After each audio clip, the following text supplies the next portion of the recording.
Everyone's waiting for a miracle. Everyone's waiting to, be saved in some way or the other by someone.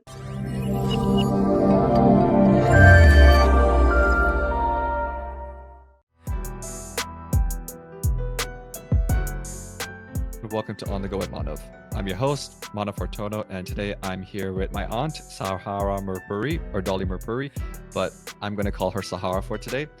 And she is an author, and two interesting facts about her are that she used to write for a newspaper back in the day, and she used to focus on people, but we will get more into that later on. And she used to live in Ghana for some time before she actually moved to Hong Kong. But without further ado, I'll actually let Sahara introduce a bit more about herself, and we will take it from there. Hi, Manav. Thank you for this. Yeah, I've lived in Hong Kong now for like 12, 13 years, but before that I was in Ghana for 10 years, and I grew up in India. And yeah, they're all three very, very different places. And it's been quite a ride, been very interesting. And yeah, I used to write back in the day, and now I live in Hong Kong, 2 kids. 1 kid is off in uni. She's going to graduate soon. 1 kid is going to graduate school. So more time for me, more time to write. Thanks for having me, though. No problem. I'm glad to have you here. Now, the purpose of this conversation is to look deeper into your book, Mama Gaia. Right. And one reason why I really wanted to interview you is because I love the fact that you're very into spirituality, and I love how you decided to incorporate spirituality into a children's book.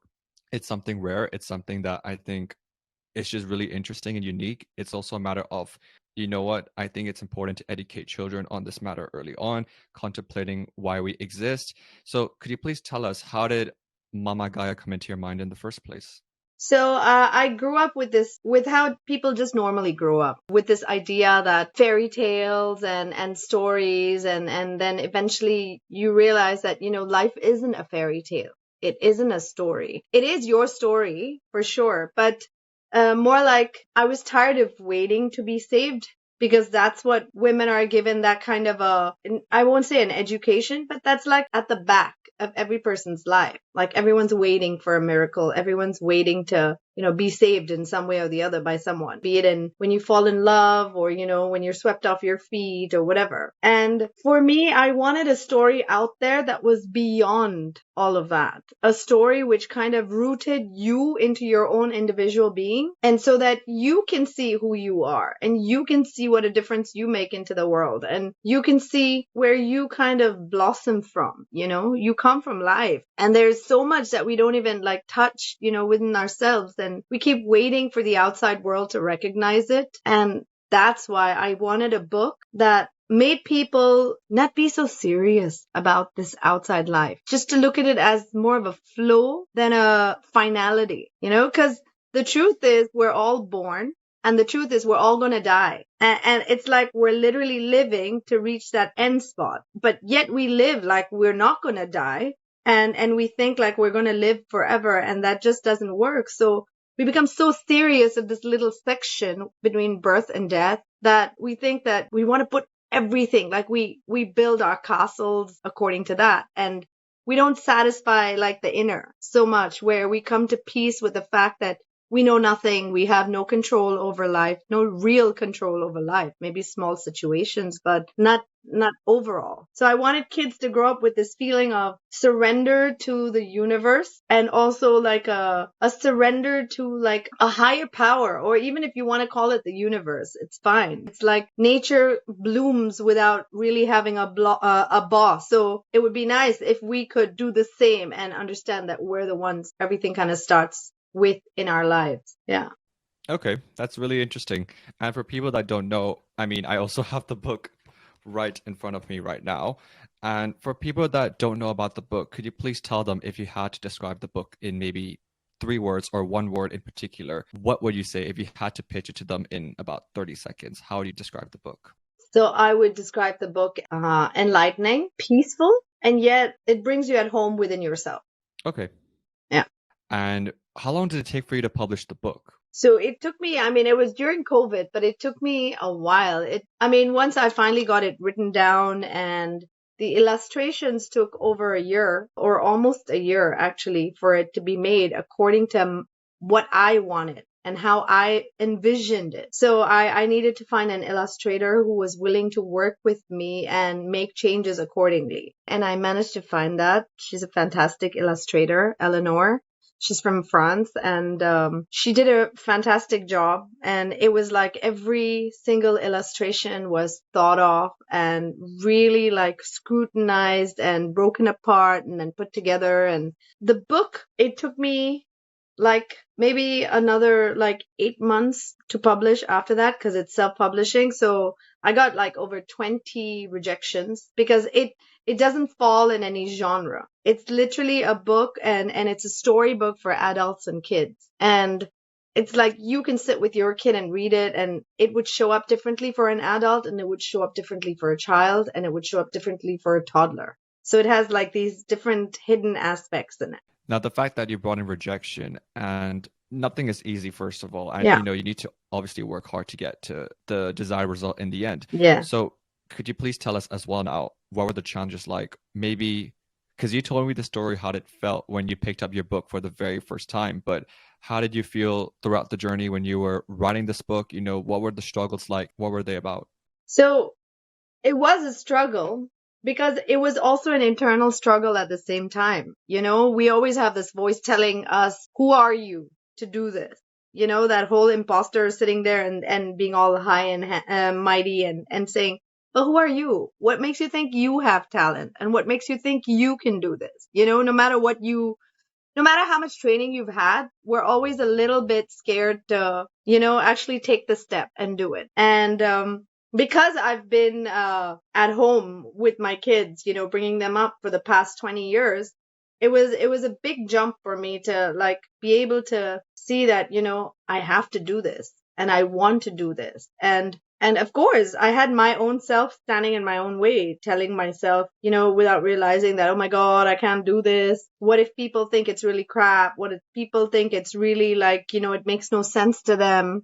And the honest truth is it won't make sense to everyone. And the honest truth is not everybody will vibe with the book how it's supposed to be. But what I see about the book might be completely different from what you like about the book. So it's basically, it was a struggle because I had to get out of my own way. But I can tell you this is that I didn't do it alone. I have a fantastic support group of friends and family who were pushing me all the time to, go beyond. So including from my kids, my partner, my best friend, my cousins, my sisters, everyone had this thing where there was a bit of like, please go ahead and do it.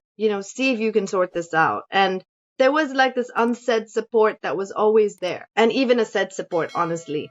And I had like people, like, I think it really took a village to bring this book out. So we never do things alone. We think that we're meant to do it alone and we're meant to do everything in life alone. The honest truth is we're all walking each other home, and we need the support. And it's okay to take the support, because when you thrive, the people that love you are actually happy and they thrive. Yeah, so I first of all agree with you in the fact that I think having a supportive system or supportive group is so important, to get you through the struggles or to uplift you in those challenging times. And how did you deal, for example, when writing this book, with people who might have not supported you initially or criticized you? How do you deal with people who, in a way, might not praise you as you might have wanted them to, in a way, like you kind of expected more from them? How do you deal with that? How do you deal with people who criticize your work? So when people criticize my work, I think I've learned to look at people like this is on them, because this is what they've kind of grown up with. This is the story in their head, right? And the story in my head is very different. I realize that, like, they have that saying, you could be the sweetest speech in the world, but not everyone likes speeches. And it's fine. In fact, some of my closest people had little things to say about the book, and I was unwilling to change it because I realized that it came from for them, it came from a fear of me looking bad. So in the end, they were coming from worry for me, but it still came from a worry of me looking bad. And at some point, you get to a stage where you don't care how you look anymore. Like, your voice needs to be heard and your idea needs to be heard because it's so radical that you want people to imagine that that kind of perspective in life also exists. Otherwise, it's very limiting to like move only in that direction and in that way. Yeah. So that was pretty deep, actually, the way you just said that. So it was basically like that. I literally just had to be okay with them not being on board, but I would focus my attention more towards the people who were on board. Because the thing is, when you are putting something out there, you have to vibe with it 100%. And I was totally, totally feeling the book from a very deep space where I look at it now and I can't even believe that I'm the one who's written it. Or there are parts of it where I'll read and I'll be like, what? I wrote that? How? How is it even possible? So it comes from a space which is like inspired. And it's not necessary that I might be able to understand it at that point, but it unravels to you over time.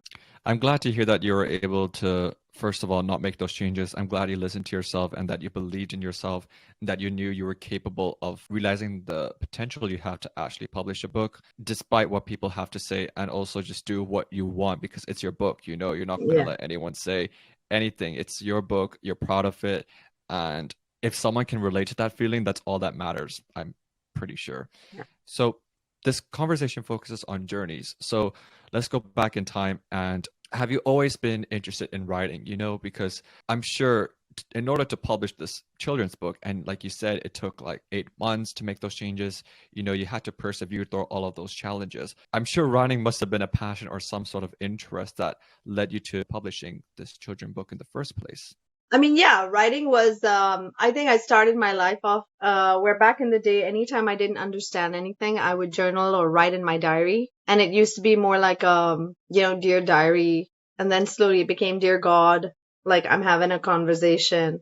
And then it became Dear Goddess. And then it just slowly shifted into like, writing articles on people and what they go through. And I wanted to know what makes humanity tick because for me, I feel like my sole purpose in life to some extent, or many times that's the underlying current of my purpose is to understand how this world works, how people work, what makes them tick, what makes everything tick. I want to see what's driving it from a deeper level. And so it became very, I started writing articles about people, like different people, what made them tick. I wrote an article about the third sex, anything I was curious about, I just wanted to dive deep. And when I moved to, and obviously for years I stopped writing. I used to write on and off very rarely.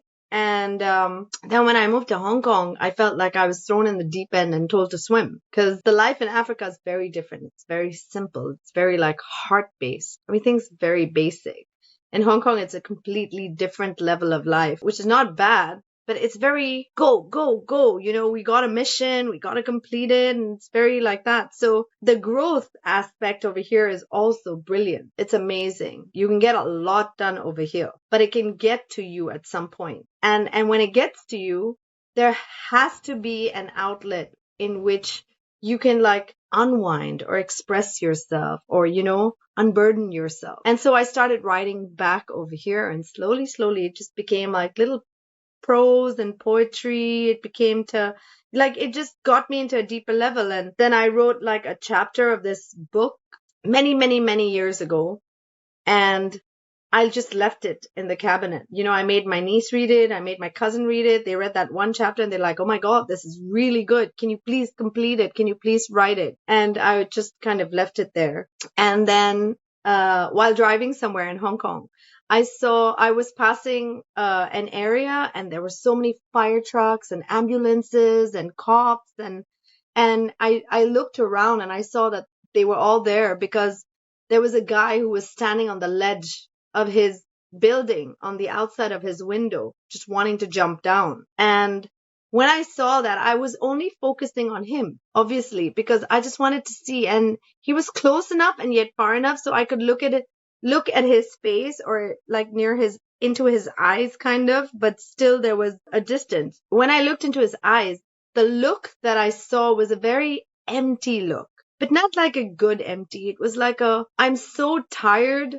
or I'm so done with life that I'm willing to let my own survival instinct go. Because, we have a survival instinct that kicks in when you're in, if someone presses your nose, and stops you from breathing, at some point you will want to break free and breathe. Like your body has this instinct to breathe where it wants to flap. But this was such that he was literally just waiting there to jump because he had no desire to save himself as well. So I started thinking about it, and I said, wow, what level do people have to like get to where they start thinking that this journey between birth and life, like birth and death, sorry, becomes so real to you that everything revolves in this. Like it's so serious that you think you're never getting out of here and you just want to end it all. That made me feel like, okay, I need to write a book for kids so that they understand that everything's like a journey. It's a flow of life. There's birth, there's death. And how would I describe it? I would describe it as we come to learn certain things, and it's like a school year. And once you finish that school year, you go back home and then you come back again for another year and you just learn more. And so that's what I wanted the book to flow like, for kids to understand that all of this is okay. And there's nothing to be scared of and nothing to be serious about. And that we do have someone taking care of us. So yeah, from all of that, the journey to writing has kind of culminated to this. And hopefully there's another book in the works whenever I get myself to sit down and write it completely. But for now, it's just bits and pieces. So yeah. Wow. That is pretty powerful, very impactful. I didn't realize that story actually was what sort of ticked your mind into, realizing, yes, I need to make this book for children. And it's especially in such a deep topic or level of conversation. Right. Do you often worry, will children get this? Obviously, when people maybe turn 18 or when they go to university, they actually start realizing more about themselves, or they realize more about their potential or how they grow up. They're not as immersive. They're just more worried about trying to fit in. They go through their own journey themselves from 0 to 17, 18 before they actually enter the real world or go abroad and actually see what the world is like. Do you often worry at times, will the children look into the book and they might think, what does this mean? I don't get it for now. Yeah. Is that something you were worried about at first? I mean, I was, because I feel like to some extent this has to start early when parents are sitting with their kids and reading them the book from childhood. But I also realized that, for me, I see this as a very practical thing. So my daughter's in uni, right? And so I did send, when the book came out, I did send her a few copies and I made her order a few for her friends.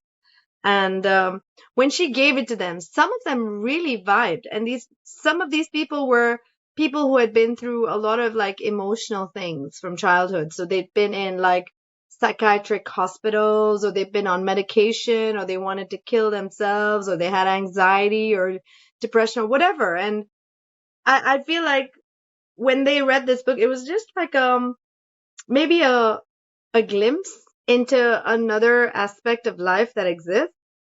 And then slowly this one glimpse will turn into you looking for other stuff that kind of satisfies your inside. So this might be like how a warm hug feels, and then slowly it gets better and better and better, and you go deeper and deeper, because this is just the beginning. It has a lot of spirituality like hidden in it between the pages, but it's also practical to some extent, where a lot of this is also how I brought up my kids. So I feel like I can see the difference in my kids as well as others. And a lot of it has to do with what they've been exposed to, or what they talk about, or how deep you can go, or how deep you allow yourself to go in a family dynamic. So slowly it will open up avenues. I mean, I do definitely envision this book being in every single home, for sure.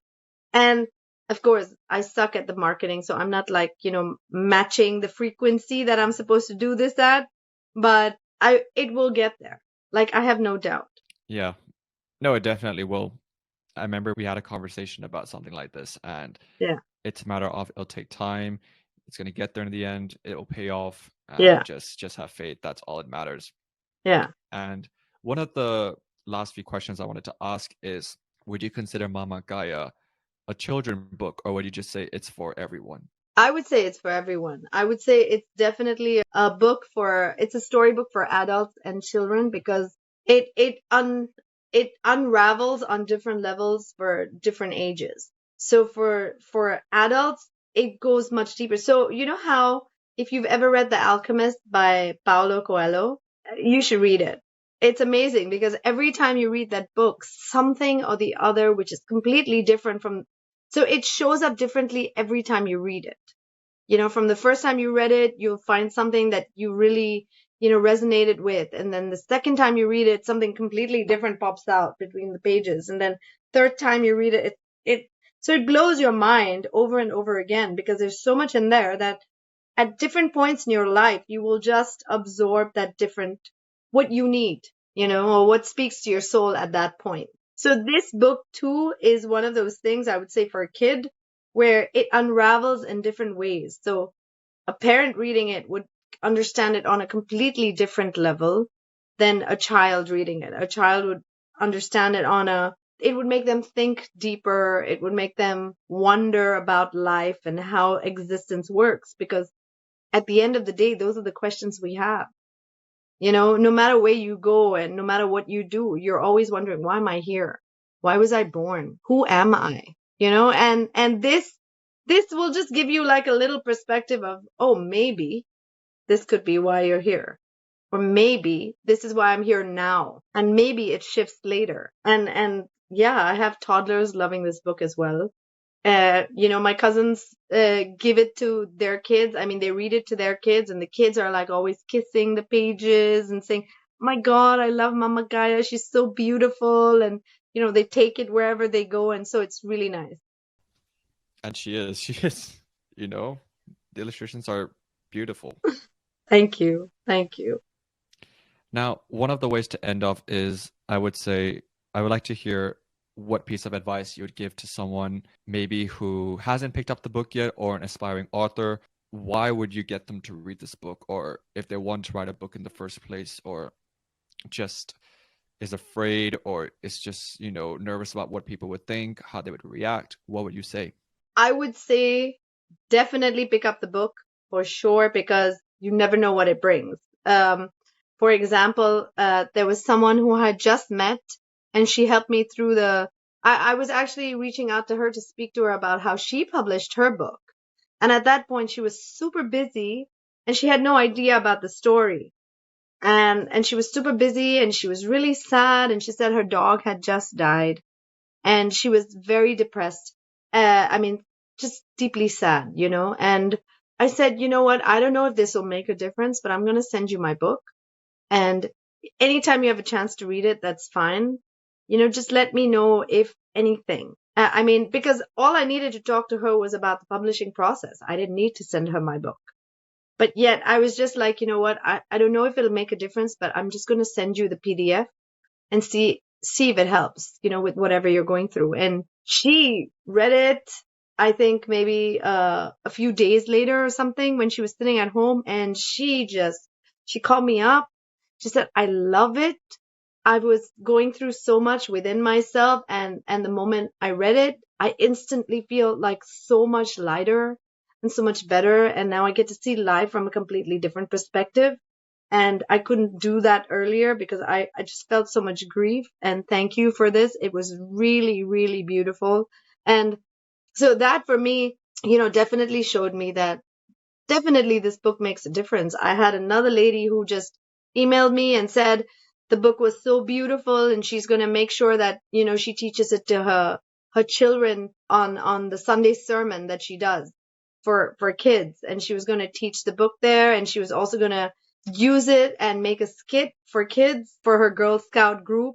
And she said the girls were loving it. And she sent me like a little video. And so I definitely know that it makes a difference, because these are people I didn't even know, like the one actually latter is someone that I didn't even know had the book.